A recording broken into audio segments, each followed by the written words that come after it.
Greetings, kindred. I am Voivode Maquette, and welcome to our world of darkness. It's Thursday, so it's time to have another clan discussion. And today, we shall be handling the formerly known as Assamites, Banu Haquim. So, settle in, grab yourself a glass of something red, and let's discuss one of these vampire clans, shall we?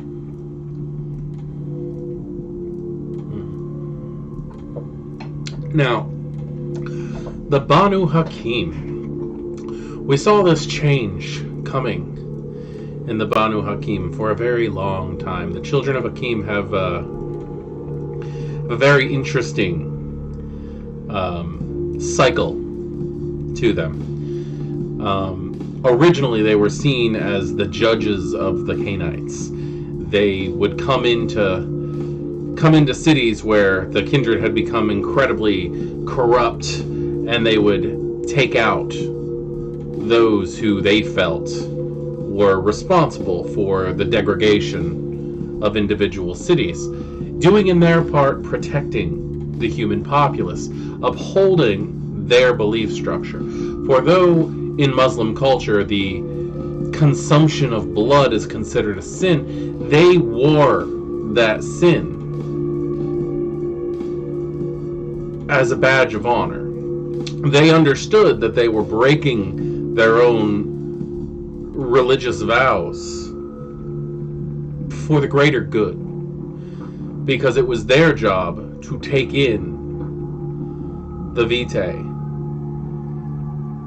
of tainted kindred, to make themselves stronger, to aspire to hold the same power as Hakeem himself, their antediluvian founder.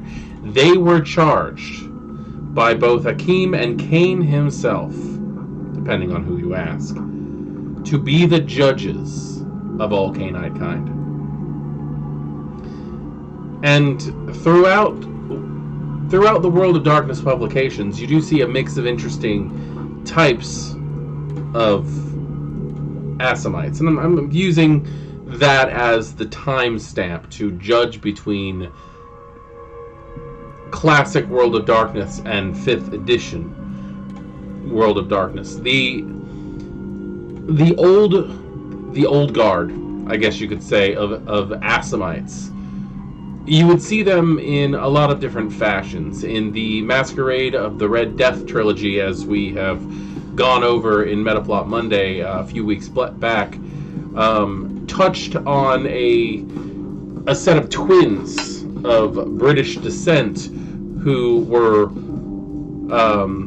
Caucasian, blue eyes, blonde hair, using their sexual appearances and seductive ways to get in close to those that they were killing. And they were killing because they enjoyed it. They enjoyed being assassins. They were chosen for their ability, not for their faith. Now, within the last few decades, we've seen some interesting changes happen to the Assamites. They went from being cursed by the Tremere and not being able to imbibe kindred vitae because it would burn them, it could kill them, it was a toxin to them, to breaking that curse and not doing what a lot of kindred would think. Most kindred would think, that if the curse of Clan Assamite was broken, then that would surely mean that the land would be overrun by Assamites who are just diablerizing everything willy-nilly, but that's not what the Assamites do. And that's something that needs to be considered. Now, when we look at the modern-day Banu Haquim, which simply means the clan of Hakeem, the bloodline of Hakeem, the Banu Haquim are a respectable, honorable group of kindred, maybe even more so than most of the other clans, if not more so than all of the other clans. The Banu Haquim is fractured, however, and that's something that I would like to see touched on in possibly later installments of the 5th edition mythos, is that when the Banu Haquim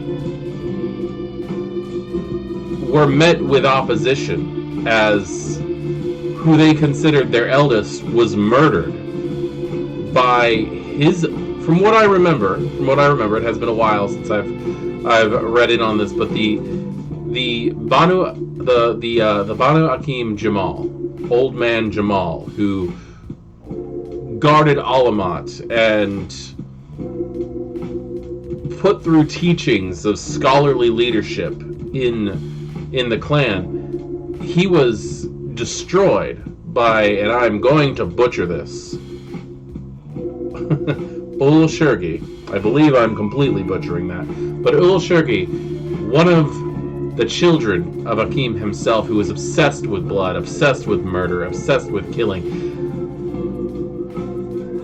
he's completely changed everything. And that's something that is in heavy play when it comes to the way that the clan is run now. And the reason I say that is because that's a background threat. And it's something that should be on the minds of all kindred, all players who choose to play the Banu Haquim. And that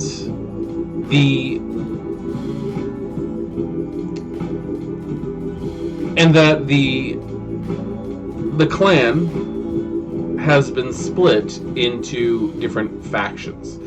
You have the loyalists of Ul-Shurgi, and the loyalists are deranged warriors who want nothing but to practice blood ritual and to consume the blood of all kindred, except for their own clan. And who knows, maybe after they've reached that goal of destruction of the 13 clans and all the bloodlines, perhaps they'll turn in on themselves. Perhaps Ul-Shurgi has plans to diablerize those who come out on top, making himself the most powerful.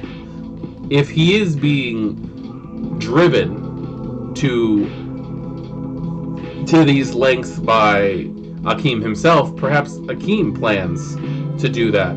But I'm not 100% sure on that one. I really don't think that's the case. The other faction are those who did not want to give up their faiths, and they seem to be the ones, at least in literary standpoint, they seem to be the ones that Hakeem prefers. In the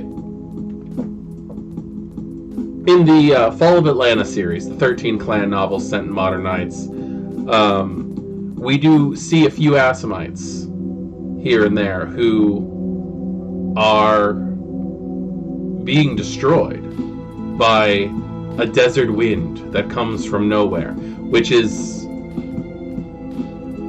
intended, in my thought, at least it's portrayed that is the antediluvian himself who's coming and reclaiming the blood of the unfaithful. But I don't think that means the unfaithful to him. That means those of his clan who do not have faith in one above. Because he does not believe, at least this is my humble opinion, he does not believe that you can be a judge of others' souls and others' deeds if you yourself do not have a tether of some kind of faith. That you yourself need to have anchors to keep your human side. Which is interesting, considering a clan that practices the feared path of blood. The morality, not the thaumaturgy. Now, with that being a thing, the kindred, the Banu Haquim, the Assamites who seem to have survived the spiritual interrogation of this desert wind, seem to be those who latched on to the practices of Allah, those of the Muslim faith, or those of faith in general. I don't even think he really cares which faith they subscribe to, just that they themselves have some type of meaningful spiritual release, something that will help them anchor themselves and not get lost in the killing. So we have a group of wild Banu Haquim living in the Eagle's Nest in the mountain fortress of Alamat, who are being commanded by Al-Shirgi to do God knows what, in which blood rituals, and targeting who knows which kindred, most likely all of them. But then we have the other group. The other group is a mixture of faithful warriors, of scholars, and it seems to me in the 5th edition that they may have just taken the sorcerer aspects of the Banu Haquim and mixed them in with the others, because Quietus, the old signature discipline of the Banu Haquim, of the Assamites, actually, has been melded into what they're calling a blood sorcery. And we will be going over blood sorcery, unlike what we did with the Tremere. We will be going over blood sorcery, definitely, in this one. So the scholars, or the viziers, as they're known, and the warriors, who have more of a hold on their spiritual side, have decided to come down from the mountain to become outcasts to Alamat, to become refugees, in a way, and join both the Ashirra, which is the eastern counterpart to the Camarilla, which is actually a Muslim group of kindred who are much older than the Camarilla themselves. And they have also decided to join the Camarilla. This is taking place in an event known as the Vermilion Wedding, which I'm currently trying to find as much information on, but I'm not being able to find much of it. All I've been able to find are the individuals who are being symbolically wedded. Victoria Ash is basically being considered the Camarilla's offering to the Ashirra, which is bringing the Ashirra and the Camarilla to meld not into one group, but almost like a Cainite UN, United Nations of Vampires, which is actually pretty interesting. The Ashirra themselves are very mysterious and fun. Instead of having princes, they have sultans and the like, and I do plan on doing some videos on them at some point in time when maybe after I cover the clans, we'll cover the sects. Either way. The Banu Haquim, however, have chosen to weigh in with these two organizations, and their acceptance into the Ashirra was a lot easier, I think, than it was into the Camarilla. However, their Camarilla indoctrination has been completed, and that actually took point on a very interesting set of events. When the followers of Set, now rebranded as the Ministry, applied to join the Camarilla, they took cover behind a human political event. They went through the rituals of induction in a grand hotel, and gifts were given, and treaties were signed, and a whole fanfare event was done. But in the end, that event was bombed. The hotel and several others around the vicinity of it had been leveled, leading to the death of several Justicars, and because of that, the expulsion of the Setites from joining the Camarilla to their own, to the Ministry's misery. Now, on the exact same day that this was happening, in a small Dutch restaurant, in a small Dutch cafe, representatives of the Banu Haquim and the Camarilla met in a quieter, less dramatic setting, which ended up ending off well, but I guess that would be because no Justicars died. No Banu Haquim were killed in the process. The fanfare was muted, but the business was completed. The Ministry is not happy that they were looked over for admittance into the Camarilla by the Banu Haquim. It's not something that they're happy about.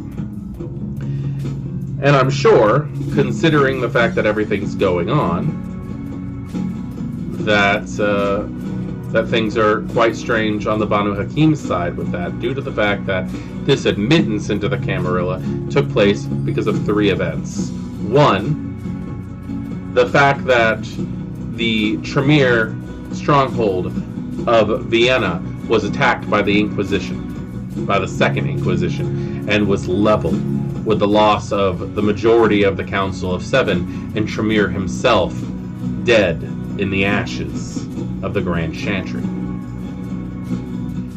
The expulsion of the Banu Haquim themselves from Alamat to avoid being taken over by their strange blood cult and most likely killed by their own kind. And, of course, the bombing of the Setite union with the Camarilla. So, with that being a thing, what has Vampire the Masquerade 5th edition done to change the Banu Haquim from just being the Assamites, aside from just their name? Well, we're going to look at several of those changes. One being their disciplines, which we can say that Quietus has now been rewritten, you could say. It is now known as blood sorcery. The power to poison vitae and to use blood as a weapon against others. That's pretty interesting. It doesn't change much of what it is, what it was. When you read the new blood sorcery, which we will go over in a few moments, you will see that blood sorcery and Quietus meld seamlessly together. And the couple of rituals that they have added specifically for Banu Haquim use is also done very well and makes a lot of sense when it comes to how the hunters and the judges of Cainite life should be viewed. They still practice celerity and they still practice obfuscate, and to an amazing level. There's actually a level of obfuscate that is specifically tailored for the use of the Banu Haquim, which is open for all clans to have, but we will cover that as well. The Bane is something that we should look at, the clan weakness. In the past, it has been addiction to kindred vitae. It has also been an inability to drink kindred vitae, them taking damage from the blood that they consume due to the Tremere curse.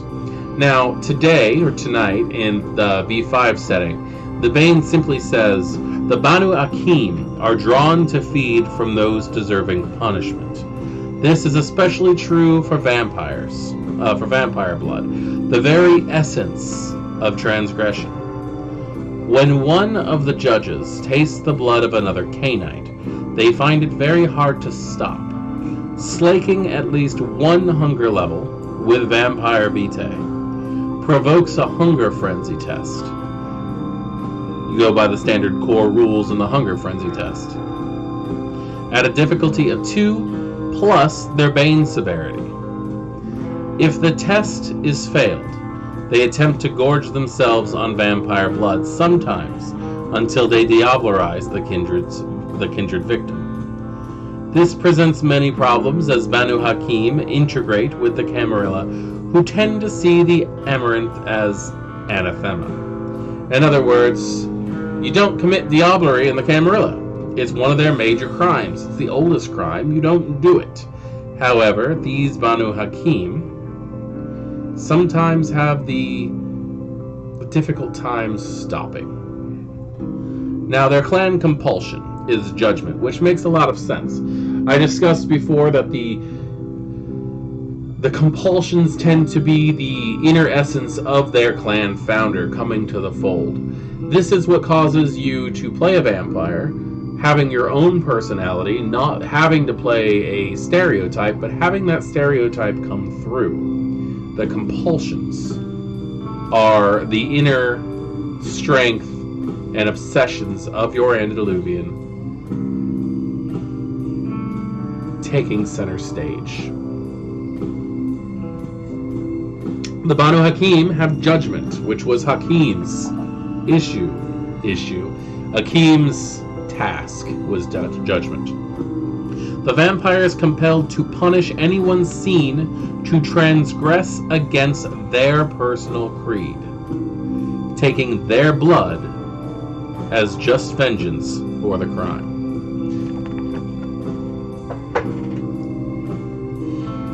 For one scene, the vampire must take at least one hunger from anyone, friend or foe, that act against a conviction of theirs. Failing to do so results in a 3 dice penalty to all rolls until the compulsion is satisfied, or the scene ends. If the one fed from is also a vampire, don't forget to test for Bane-induced hunger frenzy. I like the fact that the Bane comes into play on that. Now, this is a very interesting worded thing, and I think that I don't know if this was worded wrong by the authors, or if perhaps this is something that storytellers and players need to decide on for themselves. But it specifically says their convictions.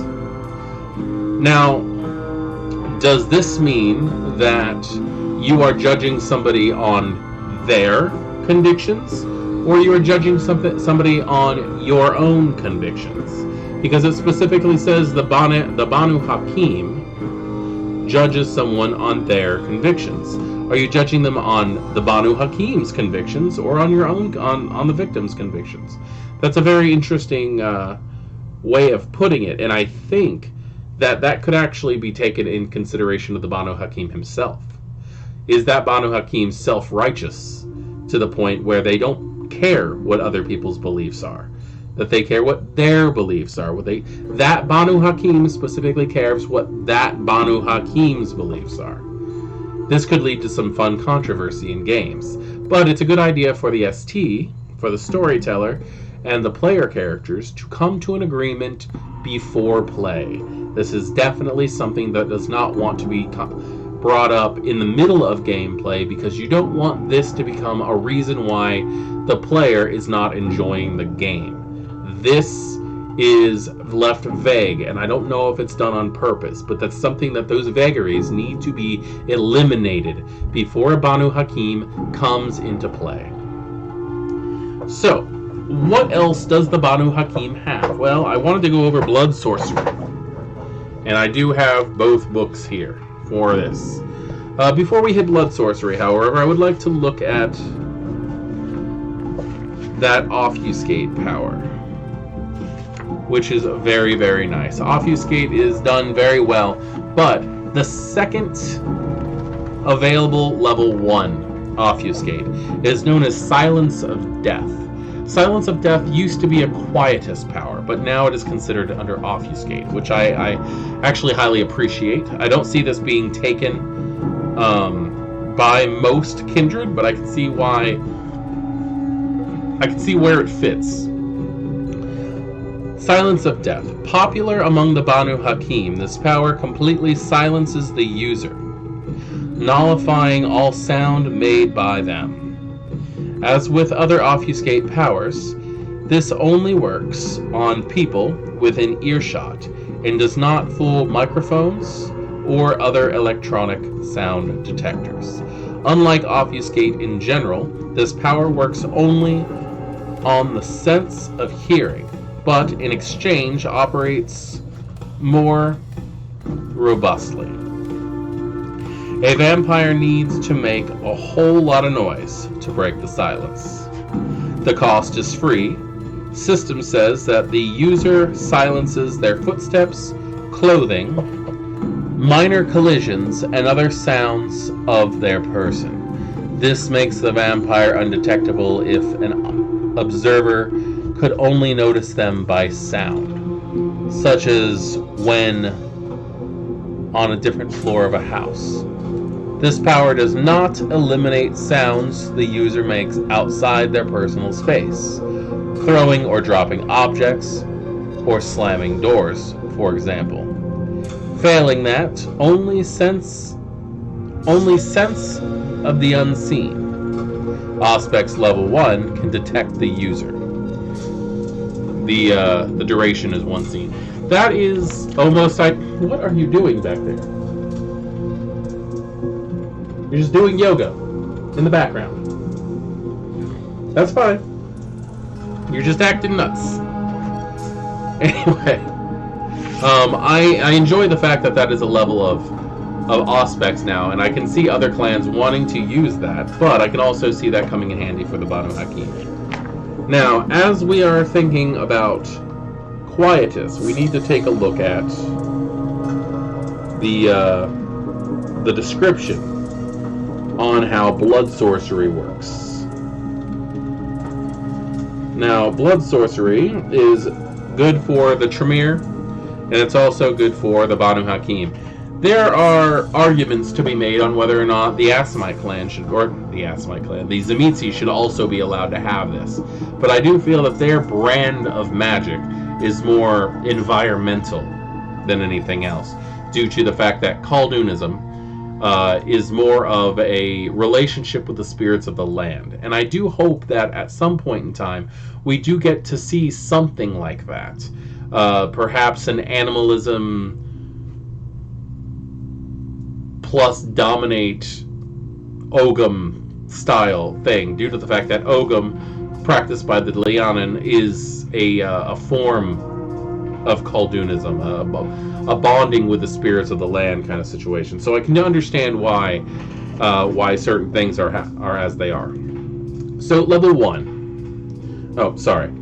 Type Sorcery. Masquerade threat low to high. The individual appearance of the power and ritual in blood sorcery varies as widely as their effects. Blood resonance. Sanguine. Although not inherent in the blood itself, blood sorcery responds eagerly to blood from human occultists, sorcerers, and cult leaders, as well as hemophiles and bibliophiles. That's a very interesting grouping. Now, the first level is Corrosive Vitae, and this sounds very Assamite to me. This feels very in tune with what the Banu Haquim are. So, Banu Haquim, the level 1 is Corrosive Vitae. Altering the properties of some of their own blood, the user can make a highly corrosive to dead substances, able to corrode most items down to steaming sludge, even given enough time and bloodshed. Cost is 1 or more rouse checks. System, no additional skill roll is required. The user concentrates for a turn and forces blood through an open, usually self-inflicted wound.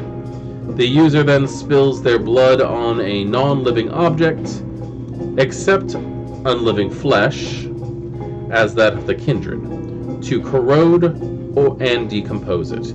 Each rouse check erodes approximately 35 centimeters of matter in all directions from the splash. This takes approximately 5 minutes longer on soft metals like copper and cast iron. Harder metals such as alloys and steel merely scar and pit. Whether they meaningfully weaken remains at the storyteller's discretion.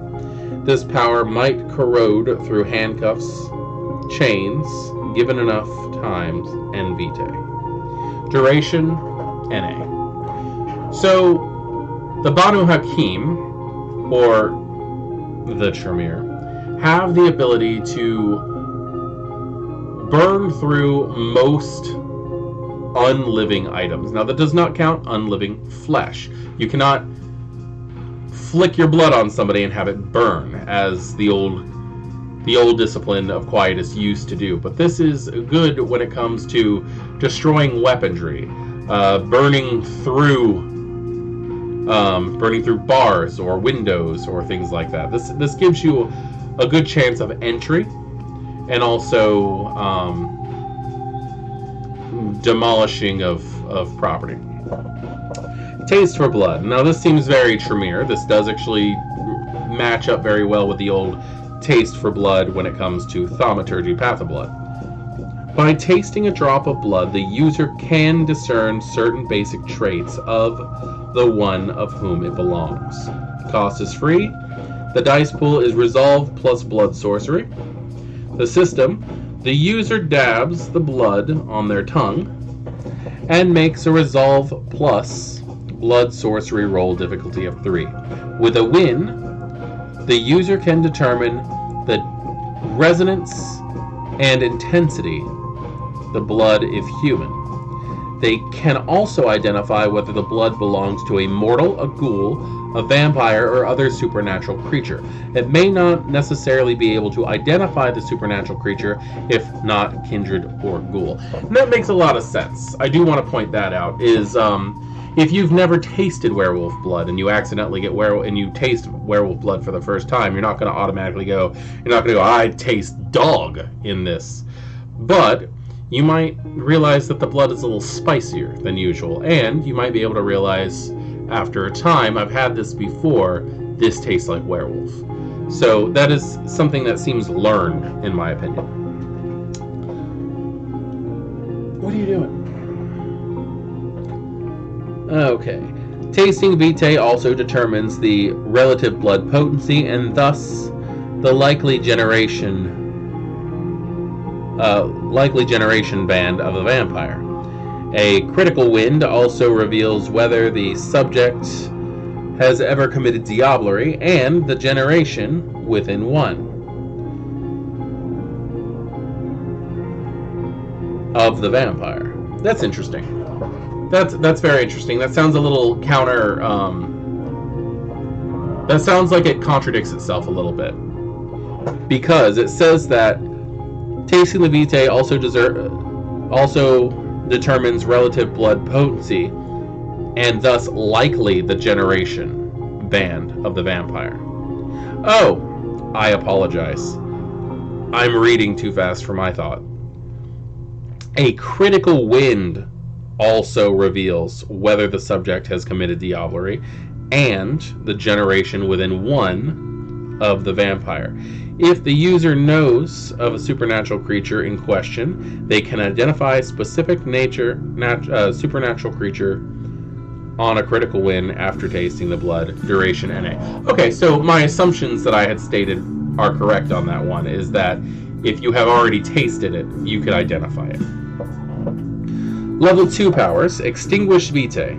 The user can intentionally remove the unlife-giving properties of some of the blood in another vampire, stoking their hunger as a victim's inner reserve curdle into impotence. That's interestingly worded. Cost, 1 rouse checked. Dice pool is intelligence plus blood sorcery versus stamina plus composure. System: the user rolls a contest of intelligence plus blood sorcery versus the stamina plus composure of a target vampire in line of sight, while concentrating for a turn and gesturing subtly. A win increases the target's hunger by 1, while a critical win increases it by 2. The victim can discern who afflicts them if they can see the user while making an intelligence plus occult versus wits plus subterfuge roll. Duration, non-applicable. Okay. So that's interesting. If you're in line of sight, you can actually cause the individual who you're targeting to become hungrier as their blood becomes inert. It goes from vitae to blood, making it worthless in the vampire. That's interesting, because vampires themselves are natural filters for blood. They drink it, and it filters it into vitae. It causes it to become potent. Now that is the only level 2 that I'm seeing here. So the next level 3, or the next one is level 3, Blood of Potency, which is again something that we would see in the Tremere in days past. The vampire can concentrate their blood, increasing its potency temporarily. The cost is 1 rouse check. The dice is Resolve plus Blood Sorcery. The user makes a Resolve plus Blood Sorcery roll against a difficulty of 2 plus their blood potency. So the stronger they are, the harder it is for this to actually work. So that makes a lot of sense. A win increases their blood potency by 1 for the scene. A critical win increases it by 2. This is a lot better than being able to just go, well, I'm going to burn 3 blood, so it's going to increase by 3. I like the fact that I'm doing it, maybe I'll do it a little bit better if I strain hard. I like that. The vampire can use the power to exceed their generation limit on blood potency during this duration. The duration is 1 scene or 1 night. I like that. I actually like the fact that it says that. I'm not really sure what your consideration would be on that. Maybe it's a scene or the night, whichever ends first. I don't know. Some games that I've hosted have been an entire night in 1 scene, so that is possible. This is interesting because what it does is allow you to heal better. It allows you to use your blood more adequately and to accomplish other things. So I'm a fan of that. Now going back to the Banu Haquim side of things, their level 3 is Scorpion's Touch. The vampire can transmute some of their blood into a paralyzing poison, capable of affecting mortals and vampires alike. They can use this ichor to coat bladed weapons, or even spit it at a target. Scorpionated blood, I love that, scorpionated.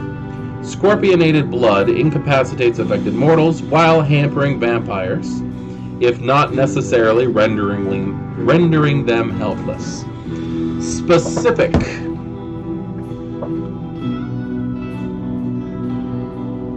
Specific breathing and biofeedback exercises practiced by some secret societies. What are you doing? Form the best defense against this blood, aside from fortitude. That's interesting. It's an interesting reason to say that, or thing to put in the description. Cost: 1 or more rouse checks. Dice pool is strength plus blood sorcery versus stamina plus occult or fortitude. System: the user concentrates for a turn and forces blood through an open, usually self-inflicted wound. Each rouse check worth of poison takes a turn to emit enough blood to coat 1 bladed melee weapon, stickily,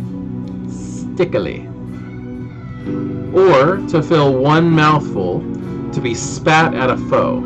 Spitting poison at someone involves a dexterity plus athletics attack roll, which can be dodged like any ranged attack, although vampires have been known to French kiss a victim and transfer the poison that way. Delicious acid kiss. Even more subtle vampires scorpionate their blood to poison would-be Diablerist drinker. Even more subtle vampires scorpionate their blood to poison would-be Diablerists. Drinking poison blood from the vein guarantees a hit. Aside from such vein-to-fang transmission, however, scorpionated blood is a contact poison that sublimes away in liquids and is too viscous to inject with a syringe. Okay. That's interesting. The blood's too thick to actually be able to fit through a syringe easily. What about a flavor injector for like a turkey? Storyteller discretion. The user cannot poison beverages with it, or, thanks to the pressure differential, inject it by their own bites. Arrowheads and bullets carry too little blood to use this power with ranged weapons. The effective the effect does not last long enough for the user to fill hollow bullets with scorpionated blood. They're covering things. And this is good that they're covering things, because this is the shit that I used to go through as a storyteller when dealing with specific Assamite players, who are always like, well, what if I do this? Well, what if I do this? So I'm glad that they're answering those questions to make it easier on the storytellers. If the poison hits, the user rolls a contest of strength plus blood sorcery versus stamina plus occults. Vampires with fortitude may resist with stamina plus fortitude. If the user wins, the poison does the margin in aggravated health damage to mortals and in non-halved supernatural damage to vampires. I'm a fan of this whole halved and not halved superficial damage. For those of you who have not actually read through that portion of the book, it is a very interesting way of handling things so that not only aggravated damage is a scary thing. A mortal who takes even 1 point of damage collapses unconscious. Nice. Duration, the poison remains potent for 1 scene. That's great. That also means that you can't bottle it. Theft of Vitae. Through mystical means, this is a level 4, I apologize. Level 4, Theft of Vitae. Through mystical means, the vampire opens a wound in a major artery of a mortal victim. Blood shooting out through the air in a stream towards the open mouth of the user. Legacy of Cain, Blood Omen kind of shit. I like that. This has the additional effect of keeping the mortal subdued, as if in the throes of the kiss, and the wound closes by itself once the effect ends, whether the victim expires or not. This power is extremely spectacular and a potential masquerade breach while in progress. What once ended leaves no trace. I think it's interesting now that they're saying that that an arterial wound opens, like around the throat or the wrists or something like that, and summons the blood. Because I know in the old system it used to be the blood would come like through the pores and stuff, and I could see that ruining clothing. So I guess this is just for sake of masquerade cover-up. Cost, 1 rouse check, dice pool, wits plus blood sorcery versus wits plus occult. System, the user makes a beckoning gesture towards a mortal target in line of sight and rolls their wits plus blood sorcery versus wits plus occult. That's interesting because most humans aren't going to have high occult, if occult at all. A wind opens up an arterial wound, and the vampire can start feeding from them from across the room. A target wearing full body protection, such as a hazmat suit, merely bleeds ecstatically out into the suit. The user can do nothing else while feeding, but they can feed at twice the normal speed. At triple speed on a critical win, thanks to the sorcerer's pressure of this power. Duration 1 feeding. I've always loved this. Whenever I think about video game vampires, being able to feed from a distance like this is always the first thing that pops into my mind. Again, Legacy of Cain and things like that are what I've always brought that into my mind. The whole outstretched hand of beckoning and the blood just coming in through the mouth has always been interesting. Level 5, Baal's Caress. Now, Baal's Caress is a old Banu Haquim power, which is brought back and forth into this one, making this definitely a, much like the other Banu Haquim powers, a quietus power. The power can transmute their blood. The vampire can transmute their blood into an extremely aggressive poison, lethal to mortals and kindred alike. 1 or more rouse checks is the cost. Dice pool is strength plus blood sorcery versus stamina plus occult or fortitude. System. This power uses the same system and its poison has the same restrictions as Scorpion's Touch, with increased damage. If the poison hits, the user rolls a contest of Strength plus Blood Sorcery versus Stamina plus Occult. Vampires with Fortitude may resist with Fortitude in lieu of the Occult skill. If the user wins, the poison does the margin and aggravated damage to mortals and vampires alike. A mortal who takes even 1 point of damage dies instantly.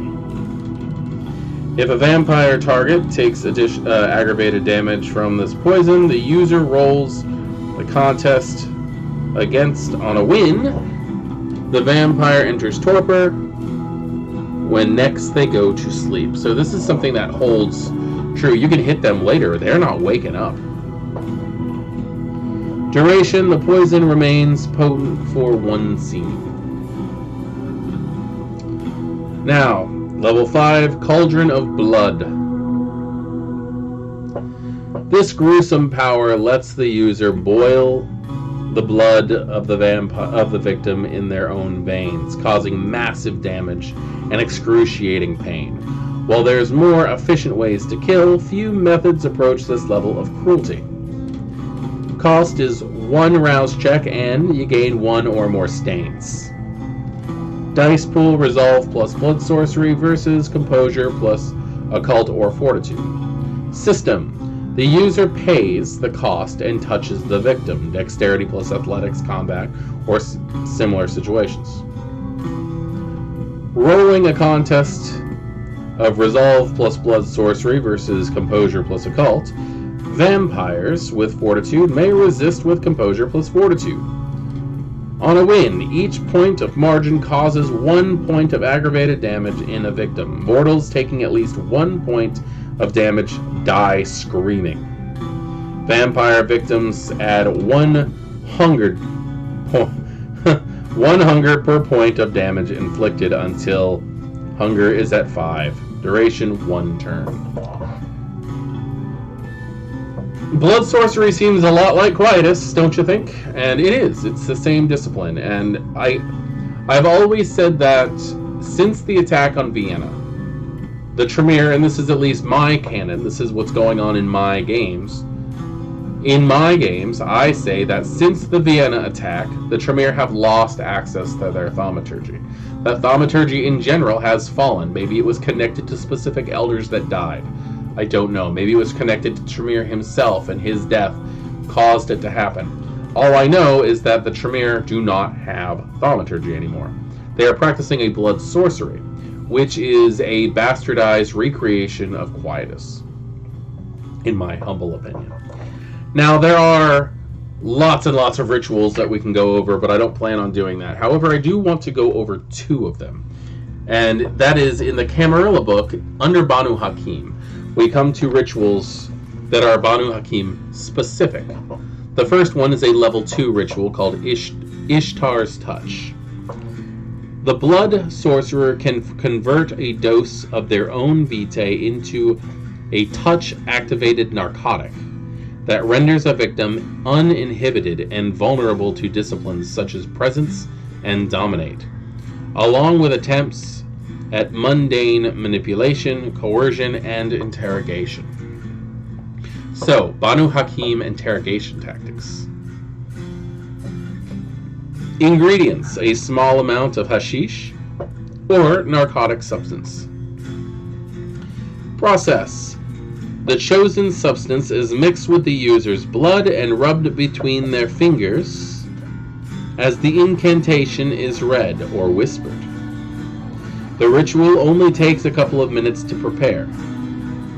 System: the user makes a ritual roll versus Stamina plus Resolve for the target mortal or vampire after they make contact with the affected vitae.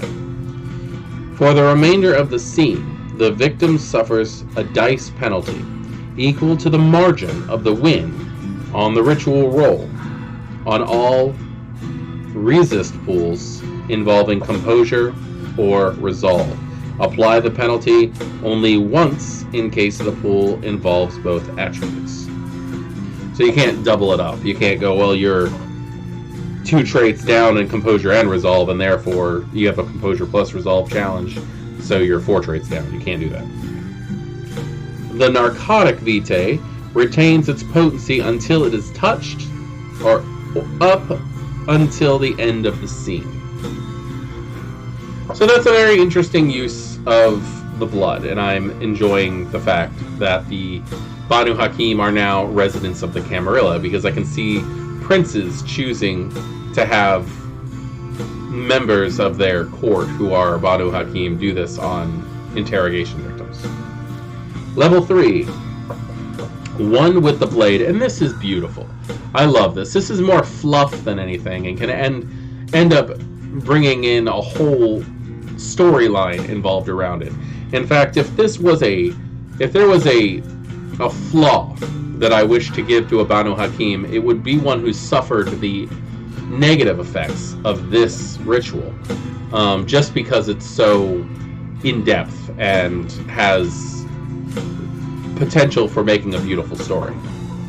One with the blade, level 3 blood sorcery ritual. The Banu Haquim connection to the delivery of harm and death is such that they can speak to a weapon and command it to strike with increased accuracy and lethality. Many Banu Haquim are known for the dedicated weapon, which in some cases are carried with them for centuries of use. Such a weapon never rusts or dulls for as long as it remains in the vampire's possession. If someone else physically claims it as their own, it ages much as a ghoul denied vitae would do.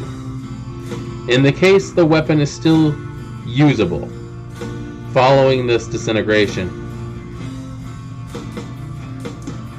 if it is used against its original owner, the blood sorcerer, it inflicts grievous harm in retribution for them having lost it. That's what I mean. I can understand, I can see somebody having like a rival who has their old weapon, which may be janky because it's old and rusted and fucked up, but still causes horrific wounds on the old owner. Ingredients: a melee weapon and enough of the caster's vitae to fully immerse it. Process: the vampire submerges their chosen weapon in their own vitae and speaks a mantra dedicating their life to the weapon. The weapon must remain submerged without interruption until the following sunrise. This only needs to be done once. System: once the blood is exsanguinated and the weapon is submerged, make a ritual roll. On a win, the weapon becomes mystically dedicated to the user. It remains of immaculate quality unless subjected to focused harm when outside the caster's ownership. Additionally, if anointed by the blood of the user, it gains 2 dice bonus when used in combat. So, after doing this, if you anoint it with your own blood, you get a 2 dice boost to your tests using it. It's very interesting that you can take this hyped up weapon and make it even more powerful. A vampire can never possess more than one weapon dedicated in this way. In order to perform this ritual on a new weapon, the previous dedicated weapon must first be destroyed. The vampire with this weapon must ensure it never leaves their possession. If stolen and used against them, it cannot gain any additional dice, but it deals aggravated damage against its old owner, the one who originally performed the ritual. That's a hell of a ritual. I like it a lot, and I really do hope that at some point in time I gain a player who wants to play a Banu Haquim who is dedicated enough to be of the Vasir line, who will practice those rituals. And I'm sure with the effects of a ritual such as that, they're not going to be against that whatsoever. So those are the changes that the Banu Haquim have in the world of darkness, which opens up a whole world of opportunity for both storyteller and PC. And the reason I say that is not only do you now have the access of playing a Banu Haquim in a Camarilla setting, or possibly being a emissary from the Ashirra to the Camarilla, but you think of the stories that you have of possibly the rest of the Banu Haquim who still practice the blood rituals with Oshirgi, coming in for vengeance, deciding that it's time to eradicate everyone. This could be some amazing endgame qualities, and who's going to win? Yes, the rest of the Canaanite world has the Assamites or the Banu Haquim outnumbered significantly, but not many have the strength or the tenacity to withstand the might of the assassins of Alamut. That's all I've got to say, I think. So, with that, I have to say thank you all for joining me for this clan discussion.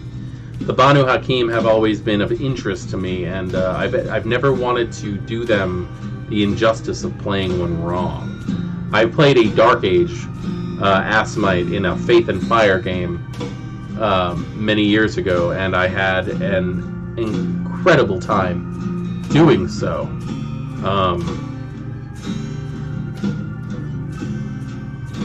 I'd like to know about your Assamites, or your Banu Haquim if you're playing one in 5th edition. Please leave a like, subscribe, share if you know anybody who might be interested in this, and leave a comment down below on your favorite Banu Haquim, on what you have done in the process, or possibly what has been done to you. I know my first interaction with Banu Haquim was me not taking them 100% as seriously as I should have. My very first character was Toreador, and I took clan enmity of the Banu Haquim, or of the Assamites at the time.